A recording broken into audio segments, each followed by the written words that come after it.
ইংরেজবাজারে খুন তৃণমূল নেতা, জন্মদিনের অনুষ্ঠানে ঘর বন্ধ করে কুপিয়ে খুন। অভিযোগ কাজীগ্রামের তৃণমূল পঞ্চায়েত সদস্যের বিরুদ্ধে।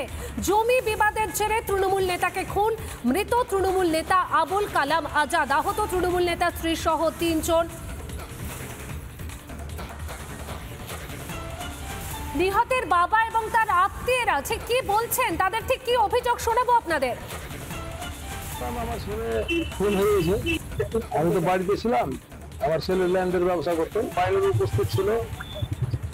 যখন আমি পুলিশ দিয়ে যাই এবং বাড়ির মেয়েগুলো সরাসরি বলে যে মাইনুল মারিয়ে দিল। আমার ভাগনা হয় আবুল কালাম আজাদ, ওকে মার্ডার করা হয়েছে, ঘরে বন্দি করে তাকে নির্মমভাবে হত্যা করা হয়েছে।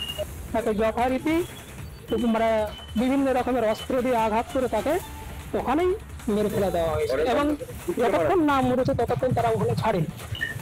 ওর এরিয়াতে উনি এসে বিজনেস করছেন, তার প্রভাবটা কমে যাচ্ছে। উনি সেটা হয়তো মানিয়ে নিতে পারলেন না যে উনি বাইরে থেকে এসে আমার এরিয়াতে এসে রাজ করবে, এটাই হচ্ছে ওর মূল্য। তৃণমূল পঞ্চায়েত সদস্যের হাতে খুন তৃণমূল নেতা, এমনটাই অভিযোগ। আর এই ঘটনায় বিজেপি এবং তৃণমূলের ঠিক কি প্রতিক্রিয়া শোনাবো আপনাদের। ভোররাতে যে খুন হয়েছে, নাম আবুল কালাম আজাদ, তদন্ত করে আমরা লোকের মুখে জানতে পেরেছি, লোকের কাছে, যে মহিলা ঘটিত কোনো ঘটনা ছিল। এর সাথে দলের কোনো সম্পর্ক নেই। দলের সাথে কোনোভাবে দলের কেউ জড়িত আছে কিনা আমরা জানি, পুলিশ তদন্ত করবে।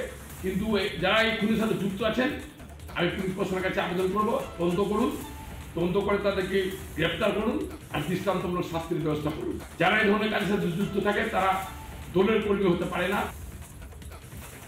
পশ্চিমবঙ্গে তৃণমূল দলটা সমস্ত জায়গায় এরা ক্রিমিনাল, মাটির দালাল, সমস্তকে নিজেদের দলে নিয়ে।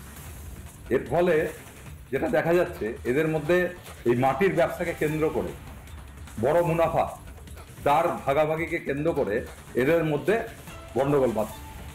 এবং যে খুন করেছে সে তৃণমূলের গ্রাম পঞ্চায়েতের সদস্য, যাকে মারা হয়েছে সেও তৃণমূলের সদস্য, অ্যাক্টিভ সদস্য। স্বাভাবিকভাবেই এটা গোষ্ঠীদ্বন্দ্ব তেমন এটা কিন্তু যে ইললিগাল যে ব্যবসা তৃণমূল করছে, তাদের সেই মুনাফার লাভের ভাগাভাগির গণ্ডগোল থেকে এই ঘটনা ঘটেছে। নানা ধরনের কন্টেন্ট দেখার জন্য লাইক করুন, শেয়ার করুন আমাদের ফেসবুক পেজ, সাবস্ক্রাইব করুন আমাদের ইউটিউব চ্যানেল।